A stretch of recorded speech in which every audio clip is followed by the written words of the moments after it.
કોંગ્રેસ જેને ભારતમાં 100 વર્ષ રાજ કર્યું અને તે પાર્ટી ગુજરાતમાં 30 વર્ષથી જન્મેલી ભાજપ સાથે કેમ નબળી જોવા મળી રહી છે?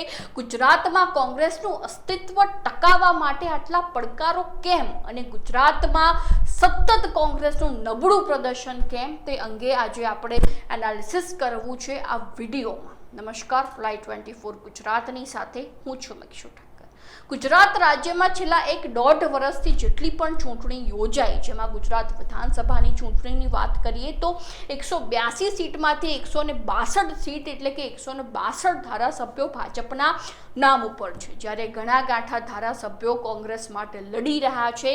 ત્યારબાદ વાત કરવામાં આવે લોકસભા ચૂંટણીની તો તેમાંથી 26 બેઠકોમાંથી 25 બેઠકો ભાજપના નામ ઉપર છે, જ્યારે એક જ બેઠક બનાસકાંઠા સીટ જેમાં કોંગ્રેસનો જે છે તે કોંગ્રેસની જીત જોવા મળી હતી. ત્યારબાદ વાત કરવામાં આવે તો તાત્કાલિક ધોરણે યોજાયેલી વાવ વિધાનસભાની પેટા ચૂંટણી, જેમાં કોંગ્રેસને પૂરેપૂરો ભરોસો હતો કે કોંગ્રેસનો પંજો અહીંયા જીતશે, પરંતુ જ્યારે જોવામાં આવે તો છેલ્લે ભાજપે આ બેઠક ઉપર જીત મેળવી હતી અને કોંગ્રેસે અહીંયા હાથ અજમાવવાની કોશિશ તો કરી, પરંતુ કારમી હાર આ બેઠક ઉપર જોવા મળી હતી. ત્યારબાદ વાત કરીએ તાજેતરમાં યોજાયેલી સ્થાનિક સ્વરાજ્યની ચૂંટણીમાં, અને આ ચૂંટણીમાં પણ કોંગ્રેસે ભાજપની સામે હાથ ધોવા પડ્યા હતા અને ચારે બાજુ સ્થાનિક સ્વરાજ્યની ચૂંટણીમાં ભાજપની લહેર જોવા મળી, ભગવો જોવા મળ્યો. હવે આ દરેક ચૂંટણીમાં સતત કોંગ્રેસ કેમ પરાજય તરફ જઈ રહી છે તે અંગેના કારણો વિશે જો આપણે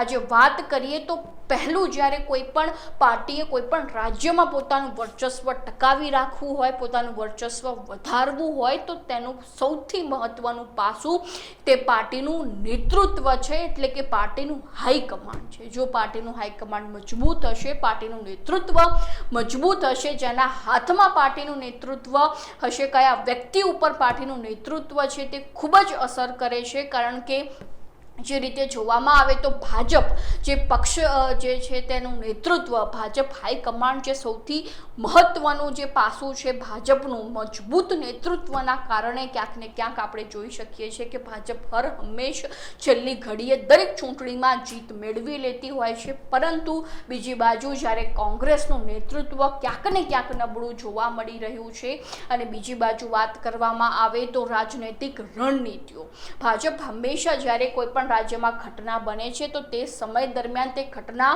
પ્રમાણે પોતાની રાજનૈતિક રણનીતિઓ બદલી દેતું હોય છે, જ્યારે તેની સામે કોંગ્રેસ જે માત્ર પરંપરાગત રણનીતિઓ મુજબ ચાલતું આવ્યું છે, જે હંમેશાથી ચાલી રહ્યું છે.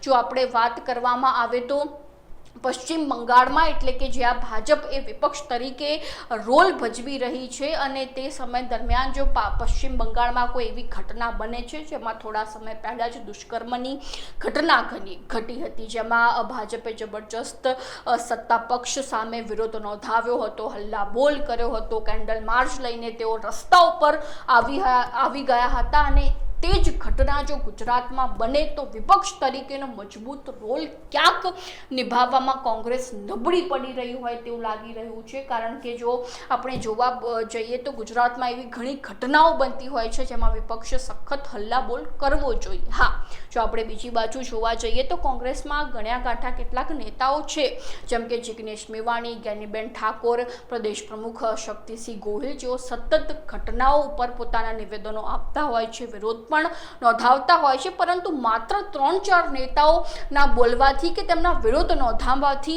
ગુજરાતના 162 ધારાસભ્યો સામે કોઈ અસર ન પડી શકે. સમગ્ર કોંગ્રેસ પાર્ટીએ જે છે તે વિરોધ નોંધાવવો પડે. જેવી રીતે ભાજપના જે નેતાઓ જે છે તે વિપક્ષનો રોલ મજબૂત રીતે નિભાવી રહ્યા છે, તેવી રીતે કોંગ્રેસે પણ ગુજરાતમાં જે છે તે વિપક્ષનો રોલ મજબૂત રીતે નિભાવવો જોઈએ. જો તેઓ માત્ર પરંપરાગત રણનીતિઓ પ્રમાણે ચાલે તો ક્યાંક ને ક્યાંક તેમનું વર્ચસ્વ ઘટે તેની સંભાવનાઓ ખૂબ જ વધી જતી હોય છે, અને હાલમાં પણ તે જ પરિસ્થિતિઓ દેખાઈ રહી છે, જેમાં માત્ર 3-4 નેતાઓ જે છે તે માત્ર હલ્લાબોલ કરતા જોવા મળતા હોય છે, અને અંદરો અંદર ક્યાંક કોંગ્રેસમાં પણ ખેંચતાણ જોવા મળતી હોય છે. તેના કારણે પણ કોંગ્રેસનું વર્ચસ્વ જે છે તે હાલમાં ગુજરાતમાં નબળું જોવા મળતું હોય છે. ત્યારબાદ વાત કરવામાં આવે તો જેવી રીતે ગુજરાતમાં સતત દરેક ચૂંટણીમાં કોંગ્રેસ જે છે તેની હાર જોવા મળી રહી છે, કારમી હાર જોવા મળી રહી છે. તે અંગેનું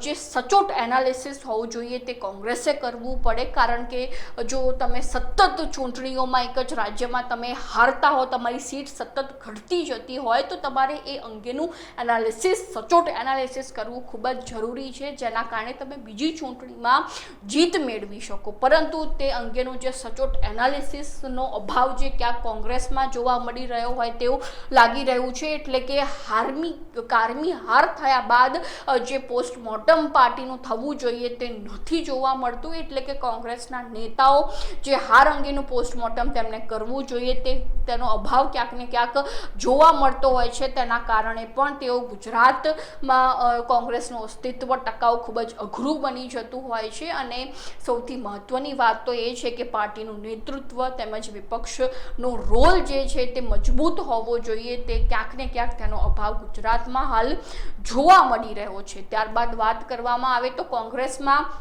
માત્ર છેલ્લા ઘણા સમયથી એના એ ચહેરાઓ જોવા મળતા હોય છે. ખરેખર કોંગ્રેસે યુવાનોને પોતાના પક્ષમાં જે છે તે એન્ટ્રી આપવી જોઈએ, તેમને આગળ વધારવા માટે જે છે તેમના ઉપર ભરોસો મૂકવો જોઈએ, તેમજ તેમને આગળ વધારવા જોઈએ.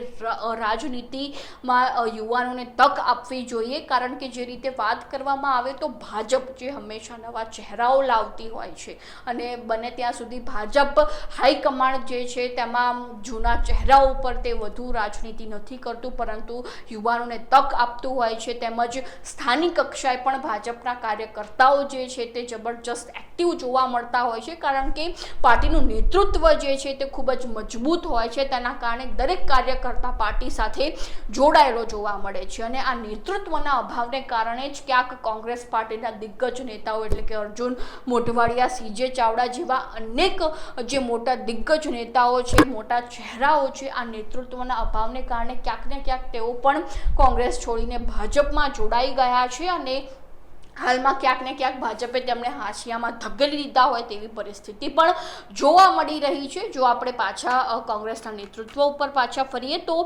કોંગ્રેસનું નેતૃત્વ જે મહત્વનું પાસું છે તે નબળું છે. તેના કારણે કોંગ્રેસના કાર્યકર્તાઓ, નેતાઓ પણ જે છે તે એક્ટિવ હોવા જોઈએ તે એક્ટિવ નથી જોવા મળી રહ્યા. એટલે કે કોંગ્રેસના મૂળ જે કાર્યકર્તાઓ હોય તેમને કોઈ પ્રોત્સાહન જ આપવાવાળું જે નેતૃત્વનો અભાવ જે જોવા મળી રહ્યો છે. એટલે કે કોંગ્રેસના કાર્યકર્તાઓ પણ ઘટી રહ્યા છે, અને ફરીથી જે એકના એક ચહેરાઓને રિપીટ કરવામાં આવતા હોવાથી યુવાનોને પણ જે કોંગ્રેસ પાર્ટીમાં રસ નથી જોવા મળી રહ્યો તે અંગેના અનેક કારણો પણ સામે આવી રહ્યા છે. એટલે કે ખરેખર ગુજરાતમાં કોંગ્રેસે પોતાનું અસ્તિત્વ ટકાવવું હોય તો આ ત્રણ પાસા ઉપર ખાસ ધ્યાન આપવું જોઈએ. પહેલાં તો પાર્ટીનું નેતૃત્વ જે છે તે ખૂબ જ મજબૂત હોવું જરૂરી છે. તેમજ રાજનૈતિક રણનીતિઓની વાત કરવામાં આવે તો તે સતત જે પરંપરાગત રાજનીતિક રણનીતિઓ સાથે રાજકારણ કરી રહી છે એ ખૂબ જ જે છે તે બદલવી જરૂરી છે, કારણ કે તેના સ્થાન ઉપર ગુજરાતમાં જે રીતે ઘટનાઓ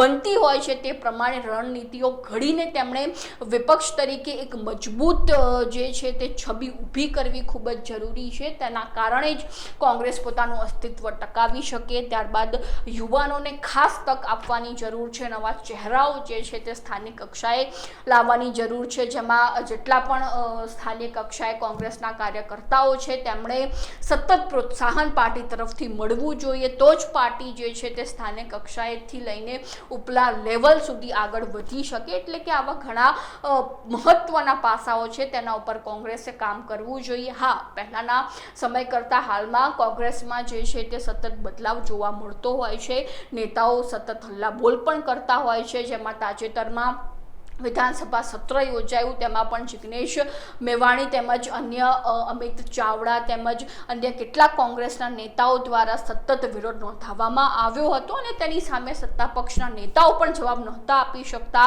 તેવી પરિસ્થિતિ સર્જાઈ હતી. પરંતુ આવા કેટલાક ગણ્યા ગાંઠા નેતાઓને કારણે ગુજરાતના જે 162 ધારાસભ્યો ઉપર ક્યાંક અસર ન થાય એટલા માટે કોંગ્રેસે સ્થાનિક કક્ષાએથી જોવા જઈએ તો કાર્ય શરૂ કરવું પડશે, તેમજ આગામી જે 2027માં વિધાનસભાની ચૂંટણી આવી રહી છે અને તેમાં પણ જો ખરેખર કોંગ્રેસે પોતાનો દબદબો બનાવવો હોય તો સ્થાનિક કક્ષાએથી કાર્ય શરૂ કરવું પડશે, કાર્યકર્તાઓને સતત જુસ્સો આપવો પડશે, ત્યારબાદ તેઓ ઉપલા લેવલે જીત મેળવી શકશે, કારણ કે એવા તો ઘણા પાસા છે જેના ઉપર કોંગ્રેસે સતત કાર્ય કરવું પડશે. તો હવે જોવું રહ્યું કે કોંગ્રેસ આ પરંપરાગત રણનીતિઓથી બહાર આવે છે કે કેમ. તો આવી જ નવી માહિતીને જાણવા માટે ફોલો કરતા રહો Live 24 ન્યૂઝ ગુજરાત.